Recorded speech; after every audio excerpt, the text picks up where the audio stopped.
Radio city 91.1 FM से मैं हूँ आरजे बरखा। हाय नमस्कार। और महंगाई इतनी ज़्यादा बढ़ रही है और बहुतों को तो नौकरी से निकाल दिया गया, कहीं सैलरी नहीं बढ़ रही, कहीं इंक्रीमेंट नहीं हो रही, कहीं सैलरी हाफ हो गई है। सो ऐसे में सेविंग्स की तो वाट लग रखी है, इन्वेस्टमेंट की भी वाट लग रखी है। तो हमने सोचा अब थोड़ा थोड़ा जब हमारा जीवन पटरी पे आ रहा है तो मार्केटिंग एक्सपर्ट, मतलब एक कहूँ कि इन्वेस्टमेंट एक्सपर्ट सुभाष कृष्णा जी, जो खुद मतलब अच्छी अच्छी सलाह मुझे ऑफ द रिकॉर्ड देते रहते, तो आज मैंने सोचा कि चलो इसको रिकॉर्ड करते और आप तक पहुंचाते हैं।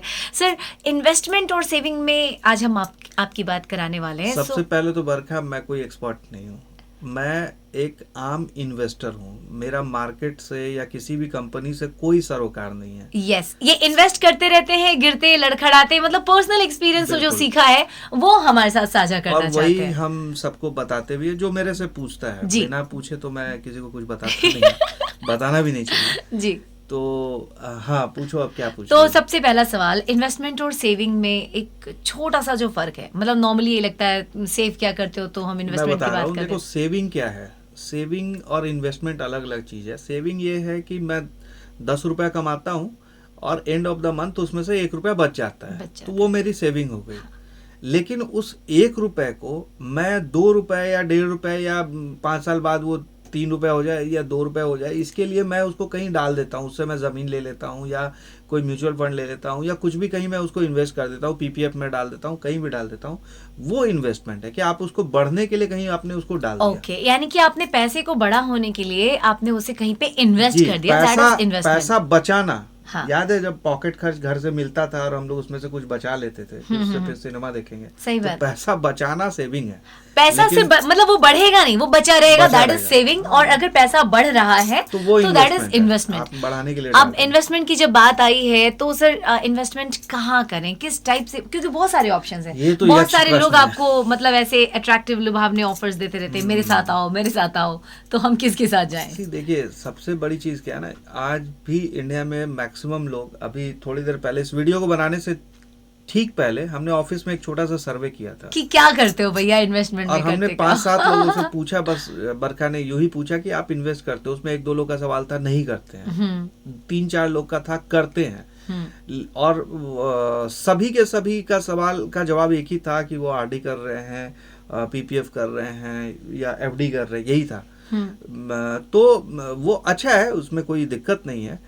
लेकिन इन्वेस्टमेंट जो एक वर्ड आता है इन्वेस्टमेंट, तो आपको हमेशा इन्वेस्टमेंट कैसे करना चाहिए, आपका यही सवाल है ना? जी हाँ। तो इन्वेस्टमेंट करने के लिए सबसे पहले आपको अपना गोल सेट करना पड़ता है। गोल का मतलब लक्ष्य, आपको एक लक्ष्य बनाना पड़ता है जी। वो लक्ष्य कैसे बनता है, अब ये सोचो। लक्ष्य बनता है आपके एज और आपके फ्यूचर के रिक्वायरमेंट के हिसाब से। जैसे मेरी उम्र होने वाली है 1-2 साल में मैं 40 का हो जाऊंगा, ठीक है। मेरे बच्चे अभी 6 साल के हैं, तो मेरे बच्चों का या मेरे घर का जो एक बड़ा रिक्वायरमेंट है पैसे का, वो कब आएगा? वो आएगा आज से करीब 12-13 साल के बाद, जब बच्चे आपके हायर एजुकेशन में जाएंगे। राइट। मेरा अपना घर है, तो मुझे अभी घर बनाना नहीं है, जमीन भी कहीं कहीं ले रखा है, तो मुझे घर नहीं बनाना। आदमी का सबसे बड़ा रिक्वायरमेंट लाइफ में इंडिया में कब आता है? या तो आपको घर बनाना हो, या तो बच्चों को हायर एजुकेशन के लिए भेजना हो, या आपको बच्चे की शादी करनी हो, बेटी की शादी करनी हो, बेटे की शादी करनी हो, तो शादी में हो। यही 3 बड़ा है। इसके अलावा अगर बीमारी, कोई क्रिटिकल इलनेस हो गई तो होता है, तो उसके लिए भी आपके पास आज के डेट में इंश्योरेंस है, आप इंश्योरेंस जरूर लीजिए। अगर आप गाड़ी खरीदते हैं तो वो भी आप EMI पे ले लेते हैं या 1 टाइम भी लेते हैं, वो कोई बहुत बड़ा खर्चा नहीं है। आप 2 व्हीलर लो या 4 व्हीलर लो, बड़ा खर्चा यही 3 है, हायर एजुकेशन, शादी और घर। सही बात है। तो अब मैं देखता हूँ कि मेरी उम्र अभी बिलो 40 है, 40 से कम हूँ, और मेरे बच्चे हायर एजुकेशन में जाएंगे 12-13 साल के बाद, ठीक है। और घर फिलहाल मुझे बनाना नहीं, अगर आगे कभी हुआ भी तो वो भी जरूरत अभी नहीं है। तो मैं कहाँ पैसा लगाऊं? क्या मैं सिक्योर इन्वेस्टमेंट के पीछे जाऊं कि मैंने भैया 10 लाख रुपया डाल दिया, अब ये 10 लाख रुपया 10 लाख से 9.5 लाख नहीं होना चाहिए, 10 लाख से भले ही 10.5 लाख हो जाए। तो आज के टाइम में जैसे कि नॉर्मल हम इन्फ्लेशन रेट की बात करते हैं, तो अभी नॉर्मली 5% चल रहा है, वो घटता बढ़ता रहता है। तो अब अगर हम सिक्योर इन्वेस्टमेंट के पीछे भागते हैं, चाहे वो कोई भी सिक्योर इन्वेस्टमेंट हो, जहां हमको एनुअली 6% के आसपास रिटर्न मिल रहा है, तो महंगाई दर भी तो आप देखिए कि आपकी महंगाई कितनी है, तो उस हिसाब से वो पैसा आपका बहुत ज़्यादा नहीं बढ़ा।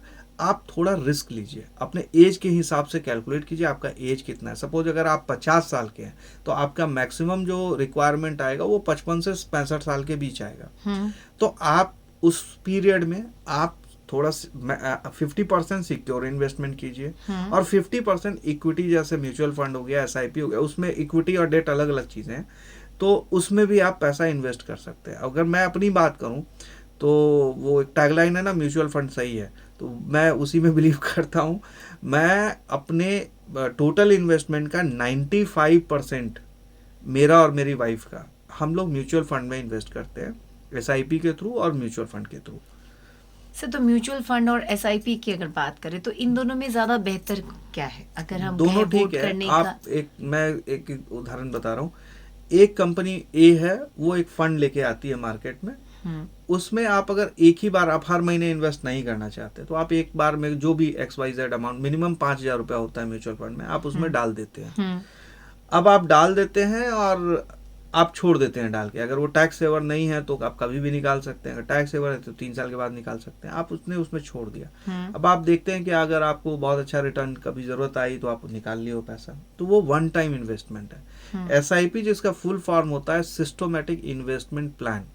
तो SIP जब आप करते हैं तो आपका हर महीने रेगुलर बेसिस पे कट रहा होता है। हाँ, आपका एक अमाउंट जो 500 रुपए से जनरली शुरू होता है, वो आपका आपके बैंक अकाउंट से कटता जाता है। अब दोनों में बेहतर कौन है, ये एक सवाल बहुत लोग मेरे से पूछते हैं। बेहतर, हाँ, रिटर्न किधर ज्यादा? भाई एक ही फंड है, उसमें SIP भी है, मतलब अंतर क्या है भाई? म्यूचुअल फंड में आप एक बार इन्वेस्ट करिए, सपोज जैसे मार्केट लो जा रहा है, आप म्यूचुअल फंड में आप लगा दीजिए, आपको अच्छा गेन मिलेगा आगे। लेकिन SIP वही बात है, mutual fund subject to market risk, मैं ये हमेशा बोलता हूँ।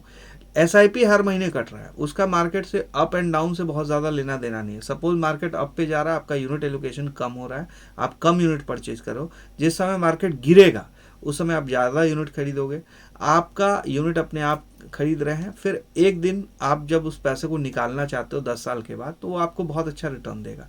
इसलिए अगर म्यूचुअल फंड में अगर आप मिनिमम रिस्क लेना चाहते हो तो SIP बेस्ट है, आप SIP ले सकते हो, वो बेस्ट है। उसमें भी अगर आप रिस्क और कम करना चाहते हो तो डेट में चले जाओ, इक्विटी में मत जाओ। इक्विटी में अगर जाना चाहते हो तो अपनी एज देख लो। जैसे मेरे से अगर कोई पूछे कि आप डेट करते हो या इक्विटी में करते हो, तो मेरा 95% पहले तो मैंने बता ही दिया कि म्यूचुअल फंड और SIP में है फंड, और वो 95% जो पूरा का पूरा हम म्यूचुअल फंड और SIP में डाल रखे हैं, वो पूरा का पूरा इक्विटी में है। अच्छा, मतलब कि मैं खतरों का खिलाड़ी हूँ। तो ये इसलिए कह रहा हूँ क्योंकि मेरी जरूरत अभी नहीं है, अगले साल नहीं। और एक छोटी सी स्टोरी बताओ कि करीब करीब इन्होंने लगभग 16-17 लाख म्यूचुअल फंड में डाल रखा था, राइट? कहीं भी इन्वेस्ट कर रखा था। एंड पिछले साल जो कोविड-19 जो है अपने चरम रौद्र रूप में था, तो दैट वाज द टाइम जब इनके पैसों की वैल्यू जो है वो घट के 5 लाख रुपए घट गई थी। 10 लाख हो गई थी, 5 लाख घट गई थी, तो 16 लाख रुपए जो सीधे 10 लाख पे आ गए थे। सो बहुत घबराहट हो रही होगी, घर वाले भी कह रहे होंगे निकाल लो पैसा, ड्रॉ कर लो, बट इन्होंने हिम्मत नहीं हारी और उस पैसे को वहीं पे छोड़ दिया, सो गए कि रहने दो। लोग गलती क्या करते हैं? हाँ, गलती यही करते हैं बरखा।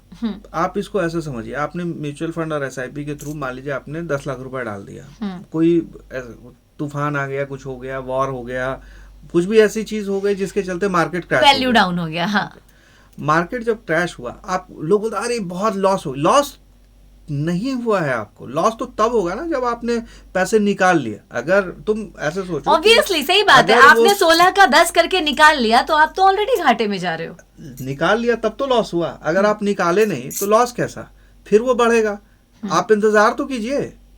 तो इन्होंने हिम्मत रखी और वो जो 16-10 पे आया आज 22-25 पे है। सो थोड़ा सा रिस्क लेना पड़ता है। अब और डिटेल्स में हम सब ये वीडियो थोड़ा लंबा हो गया है, अब 10 मिनट्स का होने वाला है, तो हम इसको एंड करेंगे, बट अगले वीडियो में हम और जानेंगे कि और इन्वेस्टमेंट की क्या क्या पॉलिसीज हैं, गोल्ड या जमीन। हाँ, अगले वीडियो में मैं बताऊंगा कि SIP अगर आप ले रहे हैं, सबसे पहले तो मैं फिर बता रहा हूँ, अगर आपकी एज कम है तो आप म्यूचुअल फंड और SIP में आप इन्वेस्ट करें। आपको लंबे समय के बाद, आप 10 साल 15 साल का अगर गोल सेट करके चल रहे हैं, आपको एक अच्छा इन्वेस्टमेंट मिल सकता है। जी, और अगले वीडियो में क्या बताएंगे सर, ये भी बता दीजिए। अगले वीडियो में हम बताएंगे कि म्यूचुअल फंड और एसआईपी में कैसे इन्वेस्ट करें, कैसे इन्वेस्ट करें, कौन सा म्यूचुअल फंड या कौन सा प्लान जो है ज़्यादा बढ़िया रहेगा। और फिर एक क्वेश्चन मेरा रहेगा सर के पास कि लोग कहते हैं गोल्ड में इन्वेस्ट करो, कोई कहते हैं ज़मीन में इन्वेस्ट करो, सो इन दोनों में भी ज़्यादा कम बेहतर कौन है। सो बहुत सारे क्वेश्चंस हैं और एपिसोड वाइज हम एक एक बात आप तक पहुंचाएंगे। हमारे प्रोग्रामिंग डायरेक्टर भी है सुभाष कृष्णा जी और मार्केटिंग में खुद इन्वेस्ट करते रहते हैं। तो कहते हैं ना कि जो खिलाड़ी है, जो खुद खेल खेल रहा है, उससे ज़्यादा बढ़िया एक्सपीरियंस और कौन शेयर करेगा, जो जंग के मैदान में दौड़ रहा है। तो सर खुद इन्वेस्ट करते रहते हैं और जो अपने एक्सपीरियंस से सीखा है वो हमसे शेयर करते रहते हैं। सो अगले एपिसोड के लिए आप इंतजार कीजिए। Thank you for watching. Thank you.